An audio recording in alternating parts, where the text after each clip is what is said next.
Zombie apocalypse.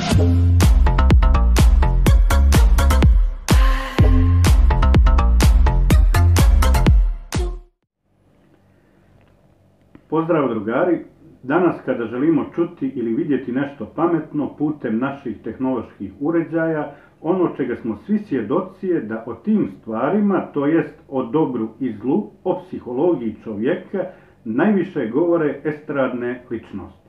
Drugim riječima, Goca Tržan i njoj slični prevaspitavaju našu naciju, dok sutra dan na udarnim stranama časopisa te koji nas prevaspitavaju vidimo gole ili polugole. Najmanje su zastupljeni u medijima oni koji su kompetentni da govore o tim stvarima. Danas moj gost je zapravo moj brat, inače profesor filozofije, tako da o ovim stvarima želim njemu postaviti par pitanja. Edo, dobro mi došao, mada si ti ovdje kod mene čest gost, ali evo, da krenemo od prvog pitanja.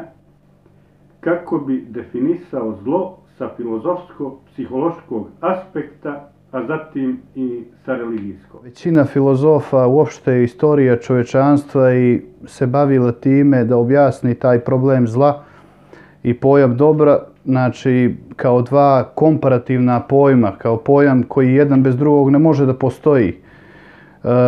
U svakom slučaju pomenuo bi neke značajne ljude u istoriji čovječanstva, Aristotel i Platon, na primjer, koji se nazivaju učiteljima čovječanstva, koji pričaju o dobru i zlu, posebno Platon, koji karakteriše zlo kao materiju.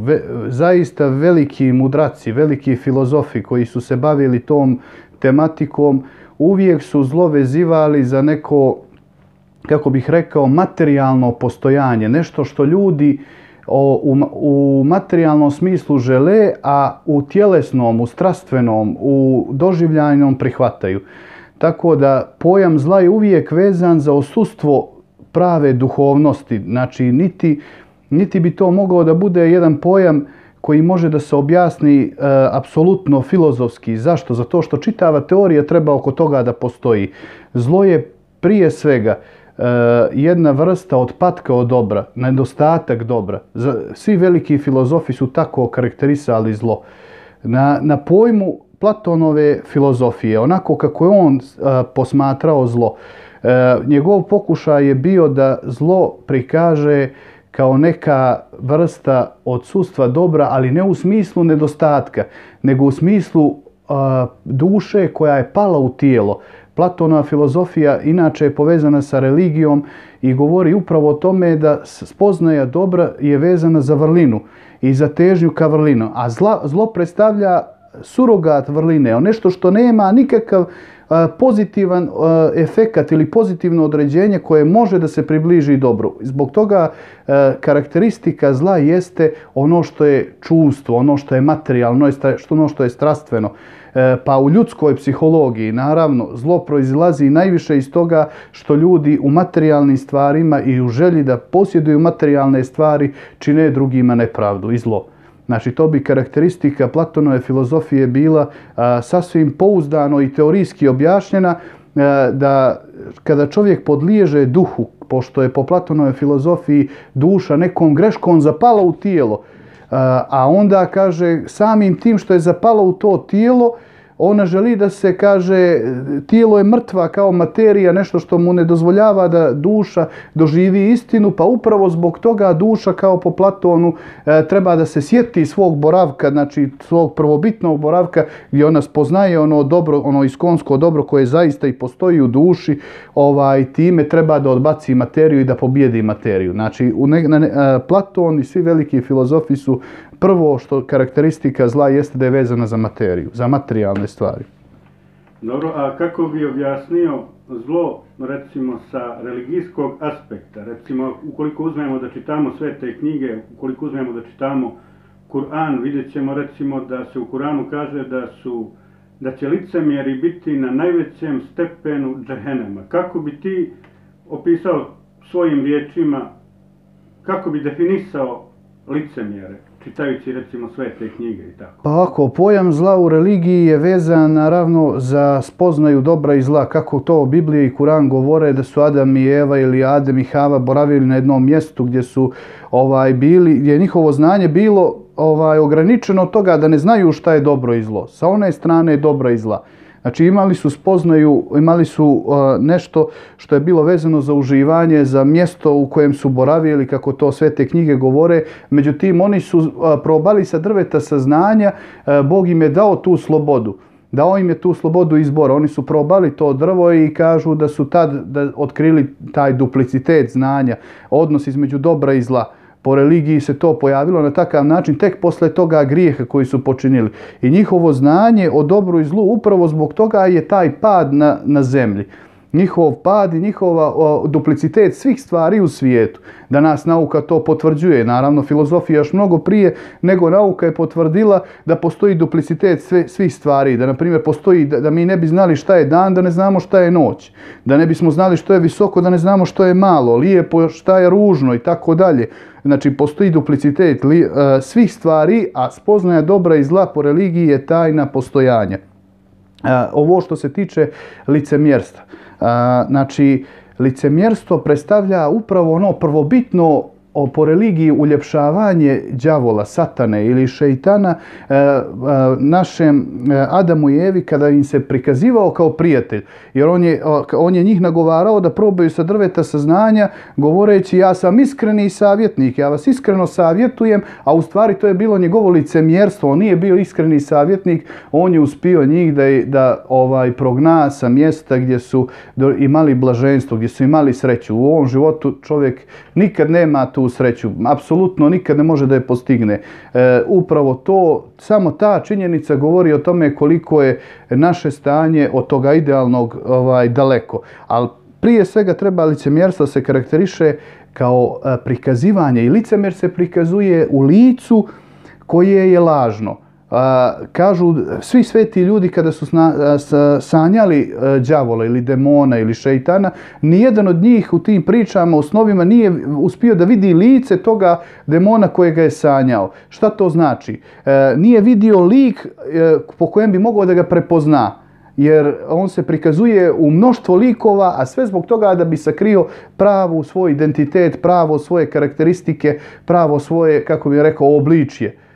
Pravi lik, jer u modernoj filozofiji je pojam lika vezan za ponavljanje, za karakter, za osobine koje su učestale, za nešto što možemo da prepoznamo.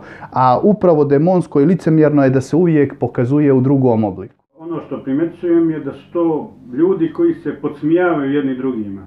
I to podsmijavanje, to je baš uveliko karakteristično u današnjem vremenu, da imamo čak i u svojim kućama i u svojim porodicama, daljim i bližim, da se ljudi često podsmijavaju jedni drugima čisto iz zavisti.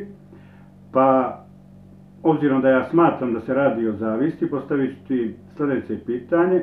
Kako bi objasnio zavist u današnjem društvu, u današnjem vremenu?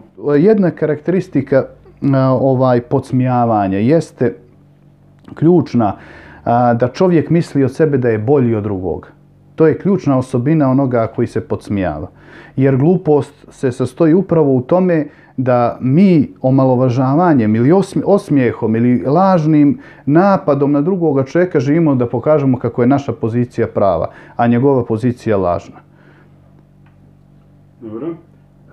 A zašto zlo i zavist moraju da imaju svoj teorijski okvir? Naprimjer, zašto kada se hoće manipulisati sa ljudima, uvijek se ubacuju teorije koje mogu biti više ili manje tačne? Zašto se ljudi kroz istoriju i konkretno kada je u pitanju opšta nauka, zašto se služe tim dvostrukim aršinom, teorijom? Jedna teorija koja je zasnovana na istini teško može biti opovrgnuta. Teško može imati i napade da bude opovrgnuta. Znači, čak čitava istorija filozofije jeste kretanje istine kroz vrijeme. Kako to čuveni filozof Hegel kaže, svaka filozofija je bila filozofija svoga vremena, znanje, mudrost jednog vremena, A onda je došla kroz vrijeme druga filozofija koja je ono što je istinito preuzela, a ono što je neistinito odbacila.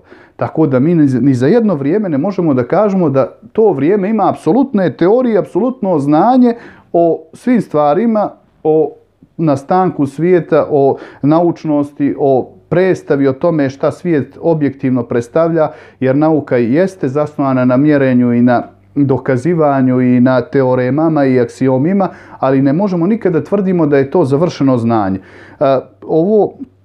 Zašto mora da bude teorija? Pa logično je, ako je neka teorija dobra, teško može da bude napadnuta. Ako je zasnovana na istini, teško može biti negirana. Ali upravo u ovom slučaju nauka se služi, iako ima određeno znanje, znači nauka sama po sebe ne može biti cjelina znanja. Ona proučava jedan dio, jednu oblast posmatra što se tiče čovjekovog znanja. Ali zašto mora da bude zlo teorija? Zato što ako ne ponudite dobru teoriju koja je suprotna od istine, onda neće imati mnogo pristalica. Znači uvijek teorija svako zlo mora da bude, ako je plansko, ako je uređeno, ako je osmišljeno, mora da bude teorijski odgovor na mnogo pitanja, a sve to mnogo pitanja metafizički, uopšte filozofski se zaokružuje kao krug, kao savršena laž. Jer da bismo mi jednu istinu razotkrili, ako pane jedan element neke laži, vjerovatno da će panuti čitava teorija. Vjerovatno. Da. Konkretno što se tiče recimo ravne zemlje, postoje jasni dokazi, znači da je zemlja ravna i mi recimo, ja lično kada želim ljudima predstaviti dokaze ravne zemlje, za to ne treba mnogo filozofiranja, ne treba tu mnogo nekih jačih dokaza, mi zapravo i ne moramo ljudima pružati dokaze da li je zemlja ravna ili ne. Dovoljno je da ljudi na zemlji lopti ne bi mogli nikako stojati uspravno, morali bi stajati naopačke, a osim toga znamo da voda uvijek pronalazi svoj nivo. I sada problem sa ljudima, to je taj psihološki fenomen, kako je moguće da ljudi nisu u mogućnosti da vide i da shvate da voda uvijek pronalazi svoj nivo, da ne postoji nikakav eksperiment koji bi pokazao da se voda može zakriviti. Međutim, i pored toga, iako vidimo ravnu vodu na površinu zemlje, ljudi kopaju duboko u vodi, rone duboko u vodi, traže neke nove dokaze koji su izuzetno teški i duboki unutar vode i nisu u mogućnosti da sagledaju taj jedan prost dokaz da voda uvijek pronalazi svoj nivo. Kako bi ti objasnio taj psihološki fenomen kod ljudi da jednostavno nisu u mogućnosti da prihvate te neke jednostavne stvari i da traže nešto duboko, nešto tajno kako bi sebe ubijedili u nešto suprotno ili šta ja. Evo, pokušaj ti da mi objasniš taj psihološki fenomen. Ovako, pazite, svaka teorija, ja sam rekao, može da bude istinita, može da bude lažna. U jednoj čuvenoj knjizi od poznatog ruskog filozofa Mihaila Bulgakova, Bulgakov objašnjava čovjeka koji ne vjeruje u raj i pakao, a radi se o čuvenom sociologu ruskom koji je tad obmanuo narod i tvrdio da kad čovjek umre da postaje zemlja, da se kosti raspadaju, da čovjek nema života posle ovoga života. I u tom romanu Bulgakov prikazuje trenutak kada kao đavo uzima njegovu glavu, on živi u drugom životu i đavo uzima njegovu glavu i kaže: vidiš li, Podojeviću, postoji pakao, ali tvoja teorija jeste bila dobra teorija, ali šta je suština? Bila je lažna. Znači, hoće da kaže šta sad ti imaš da kažeš na ovo, jer je tvoja teorija u onom životu, imao si mnogo pristalica, ali je tvoja teorija lažna. Šta sad treba da kažeš kad je ovdje upravo istina? Kad je upravo sad, ja sam tebe uzeo glavu i držim ti, pokazujem ti ljude u paklu i tvrdim da je ovo istina, šta imaš da kažeš na ovo? Pazi, sa filozofskog aspekta čovjek koji je nevjernik apsolutno gubi sve. Na primjer, ako je istina da ne postoji ni raj ni pakao, a čovjek je nevjernik, on u ovom životu proživi svoj život i nema ništa da izgubi. Ako je istina da vjernik vjeruje, čitavog života se trudi da postigne istinu i na kraj umre, a postoji raj pa kao vjernik sve dobija, a nevjernik sve gubi. To je smisao te priče. I u ovom slučaju, kada je u pitanju teorija ravne zemlje, i kada je u pitanju da li je zemlja centar svijeta i da li se sunce kreće oko zemlje ili obrnuto, naravno da ovdje ljudi neće da povjeruju zvaničnom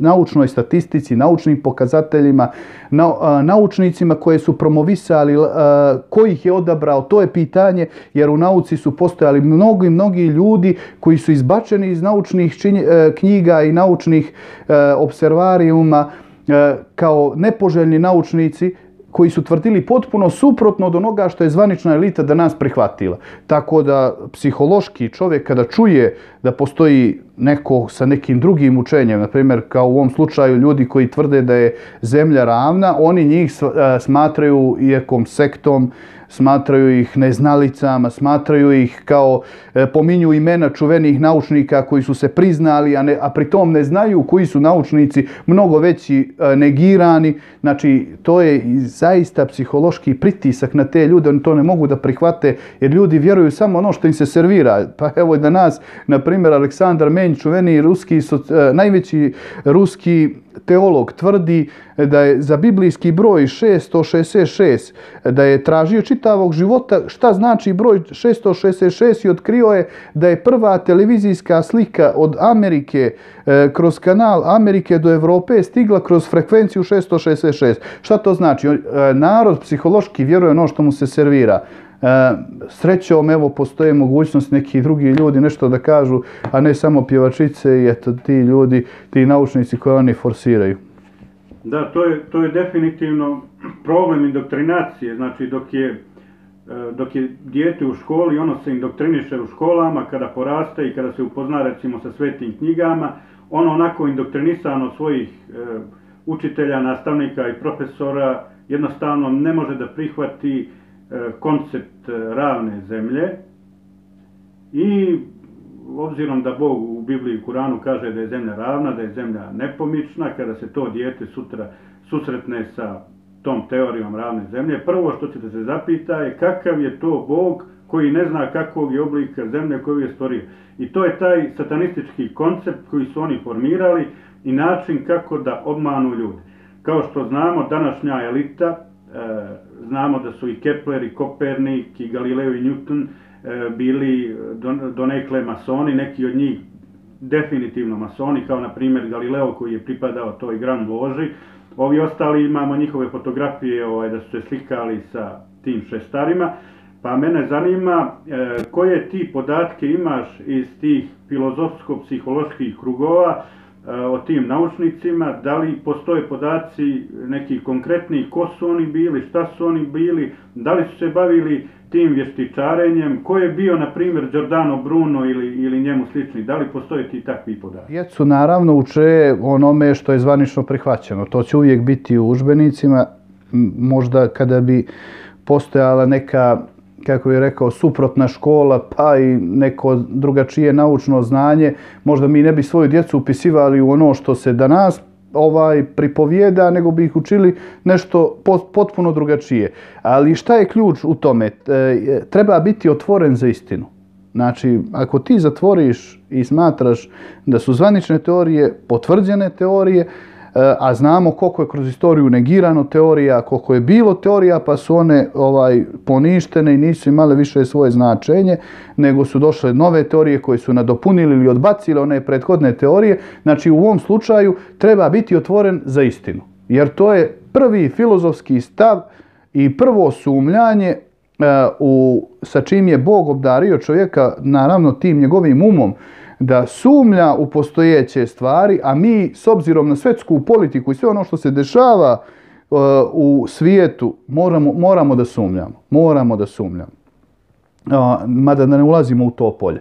A ovo drugi dio pitanja, da su svi ti veliki filozofi, a prije svega ljudi u ovom slučaju koji su se bavili astronomijom i astrologijom, astrologija se ne može ni nazvat nauka, više se bavi i nečim drugim, ali posebno astronomijom, da su pripadali krugovima izuzetno jakih crkvenih ljudi koji su bili poštovani. Koji su bili poštovani i koji su bili uvažavani. Sa njima mi ne možemo ni, na primjer, ni jednoga od tih koje si nabrojao da nazovemo ni čovjekom koji je iz običnog naroda, jer mi znamo da i sad čovjek iz običnog naroda teško može da se promoviše i da govori o nekoj teoriji, nego su oni bili jako podržavani od nekih crkvenih učenjaka, od crkvenih institucija da bi postigli ono što su postigli.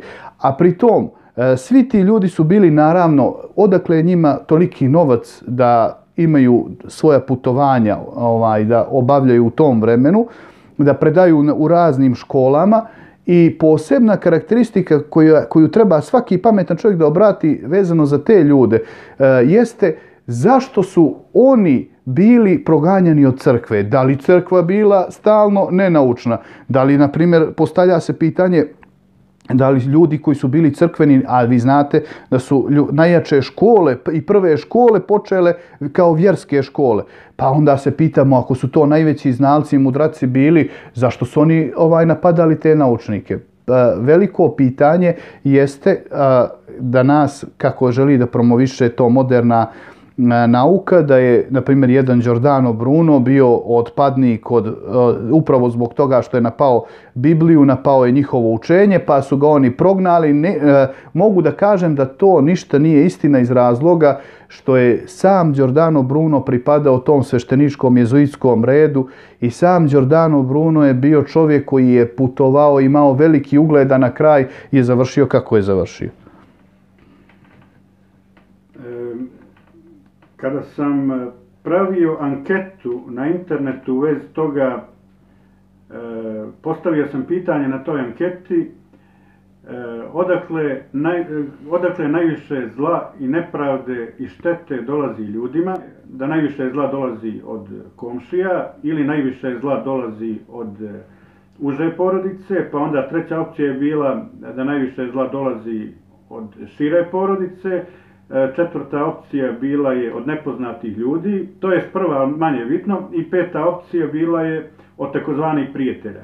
Sad ono što mene zanima je kako bi ti objasnio današnje vrijeme, interes koji vlada među ljudima, da su ljudi u velikoj mjeri na toj anketi sa 60% glasova izglasali da najviše štete imaju od tih takozvanih prijatelja. Kako bi ti opisao to današnje prijateljstvo, zapravo to današnje lažno prijateljstvo gdje je uključen interes? Što se tiče toga, znači, posebno bi karakteristiku prijateljstva istakao da prijatelj uvijek najviše zna o svome prijatelju. Znači, jedna čuvena poslovica, naravno često se pominje i kroz naš narod, to se sačuvalo i u našem narodu: Bože, sačuvaj me lažnih prijatelja, a neprijatelja ću se sam čuvati. Hoće da kaže da je mudrost prepoznat lažne prijatelje, prepoznat nekoga ko nije iskren prema tebe, koji je naravno licemjeran, koji ti želi zlo, ono sve što smo u početku priče pominjali. Najčešće taj prijatelj koji se pravi da je prijatelj i uopšte možda toga nije ni svjestan.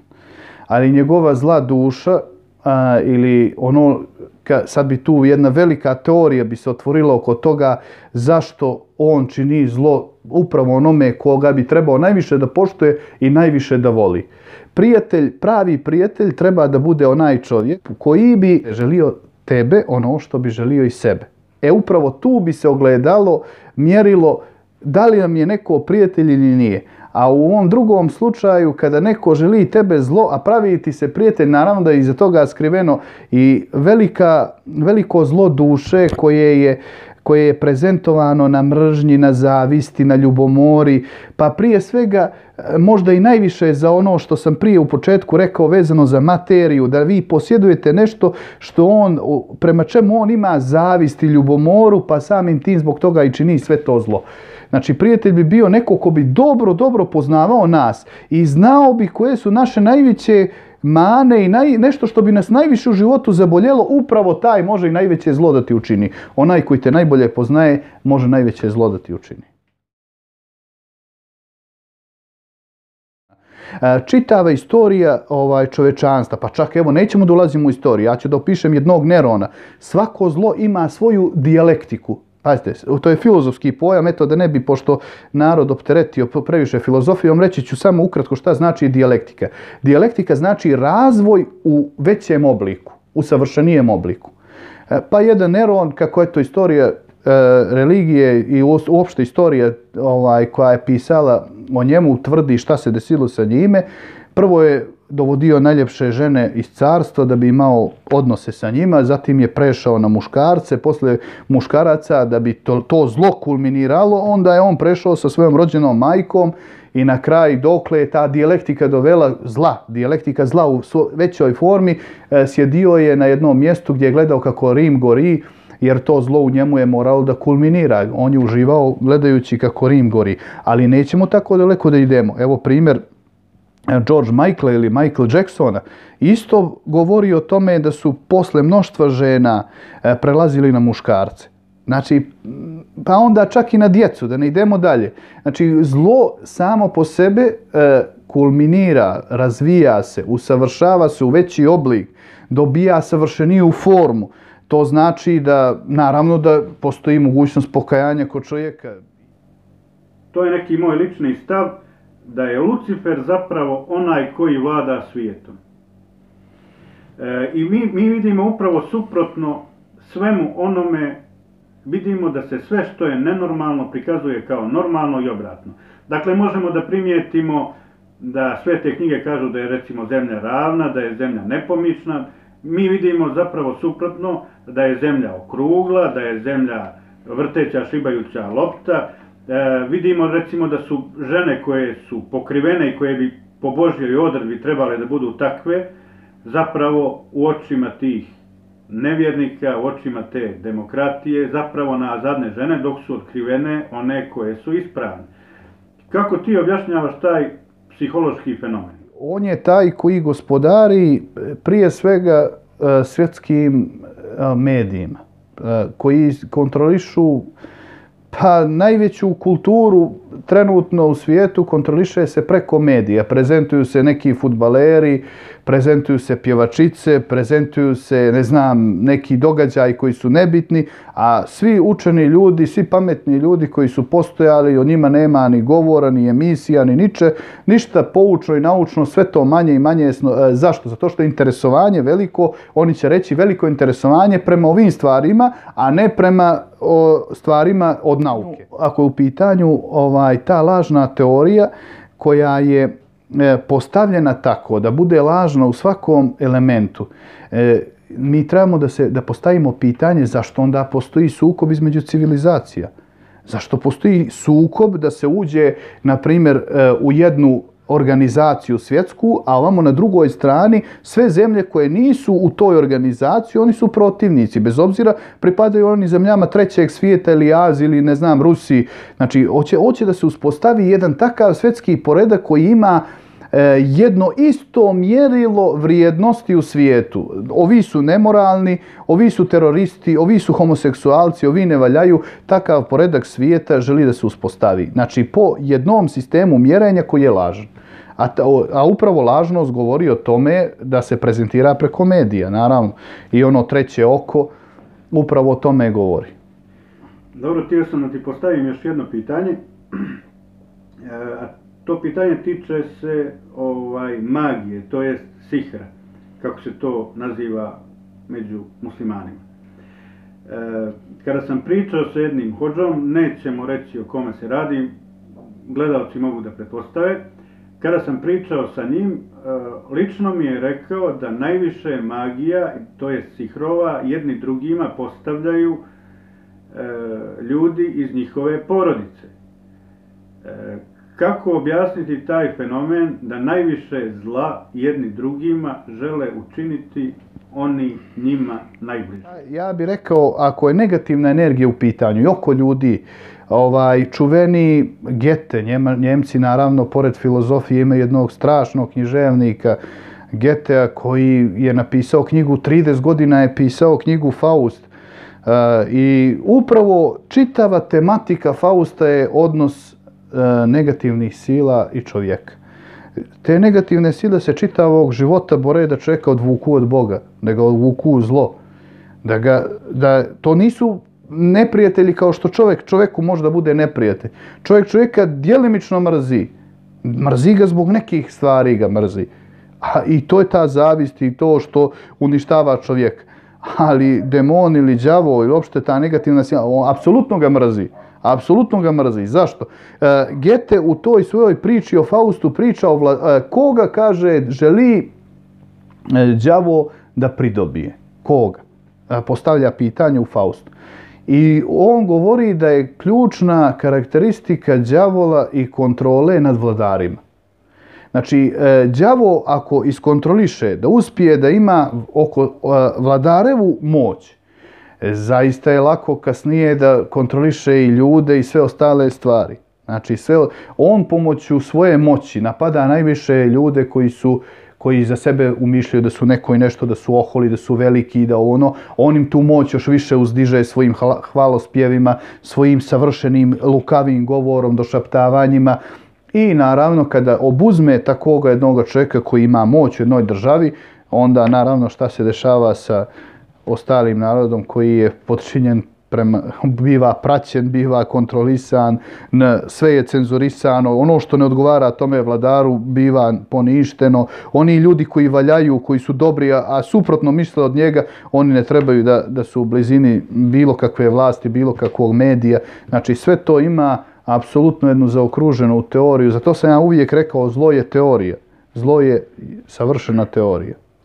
I iz nekog mog istraživanja, ono što sam ja uspio da vidim i ono što sam ja uspio da zaključim je da ti satanisti, ti svjetski vladari, ta elita ili masoni, iluminati, možemo da ih zovemo bilo kako, zapravo uspostavljaju kontakt sa tim duhovnim i upravo iz tog razloga možemo da vidimo da on ili oni, ti vladajući svjetski demoni, zapravo daju materijalnu korist ljudima koji komuniciraju sa njima.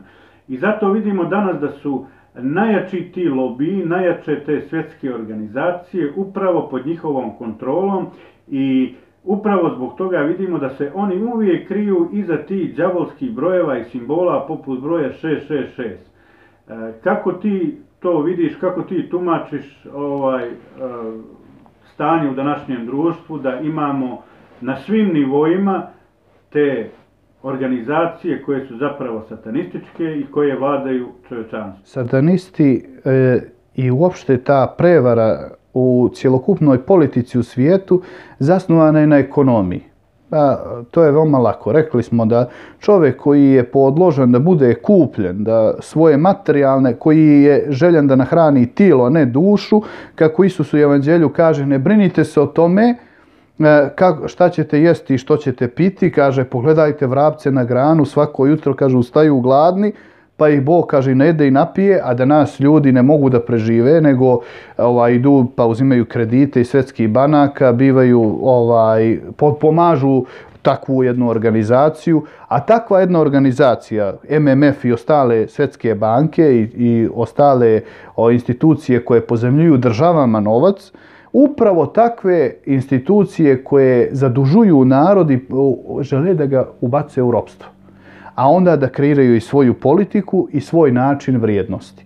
Znači, sve svetske vlade ne mogu da imaju vlast na duhovnim ljudima. Mogu da imaju na ljudima koje potkupe ekonomski, koje zarobe, kojima pokažu da su zavisni od njih i samim tim ti kada si ekonomski zavistan, ti ćeš sve zakone koje ti oni diktiraju morat da postaviš ili, kako bih rekao, da poštuješ, jer samo tako može da funkcioniše čitava njihova organizacija. Ali šta bi u ovom slučaju, ima jedan problem. U ovom slučaju, ako sve te, kako bih rekao, satanističke organizacije preko ekonomije diktiraju čovečanstvu njihove vrijednosti i sve to, postavlja se onda pitanje kako čovjek protiv toga može da se bori. Znači, to je zaista veliko i teško pitanje. Da li mi možemo svaki put kada uzmemo kredit u banci, svaki put kada podlegnemo pod njihovim lažnim potrebama, jer ovo je društvo lažnih potreba, ali ta požuda i želja da se posjeduje materijalne vrijednosti, da se reklamiraju materijalne vrijednosti, a ne duhovne, upravo je proizvod kreiranja od strane masona. I na kraju, ovo je znači zadnje pitanje, a po meni najvažnije, a tiče se Kur'ana i islamskih učenjaka. Dakle, ja sam dosta istraživao Kur'an, kao što i ti sad nas bavimo se dugo vremena istraživanjem svetih knjiga i čitamo to svakodnevno. I ono što sam ja našao je recimo u Kur'anu konkretno da se na 3 mjesta kaže da je zemlja nepokretna, jasno se kaže, međutim u prevodima koje mi imamo to je izopačeno i prilagođeno heliocentričnom modelu. Sad, među nama, ovdje i u svijetu uopšte, postoji mnogo tih velikih islamskih učenjaka koji idealno poznaju taj arapski jezik i oni bi kao prvi trebali da znaju da Allah Đelešanu u Kur'anu ne govori da je zemlja vrteća, šibajuća lopta. I ono što sad mene zanima je taj fenomen kako je moguće da je ta grupa satanista uspjela da obmane toliko velike učenjake, poput Zakira Naika, poput naših prevodioca Kur'ana, do te mjere da oni čak kuranske riječi prilagođavaju heliocentričnom modelu. Oni mijenjaju riječi iz Allahove knjige i prilagođavaju ga heliocentričnom modelu.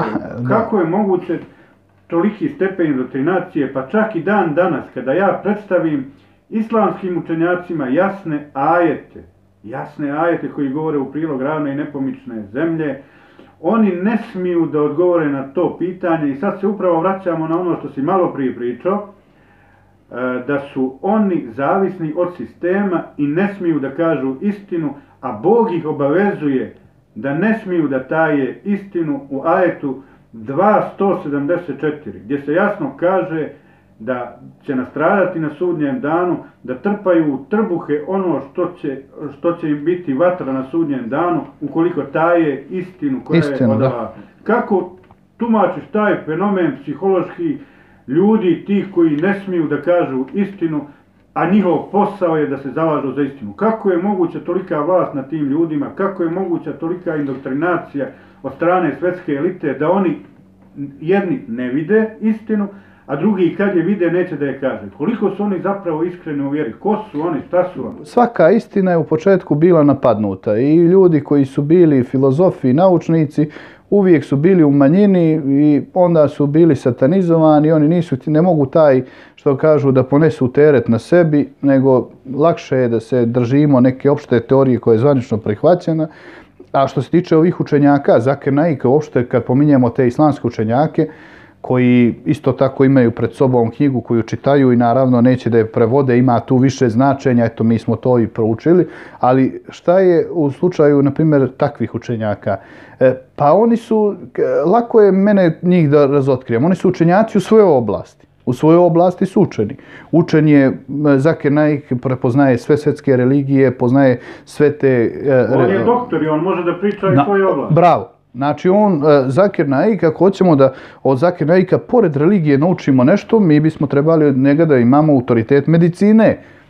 Ako se on, neki islamski učenjak koji je apsolutno se bavio i dugo vremena bio autoritet ili uopšte dokazao se kao autoritet u astronomiji, onda bi mi na njega mogli da dignemo takva pitanja i tražili od njega isto tako i odgovor.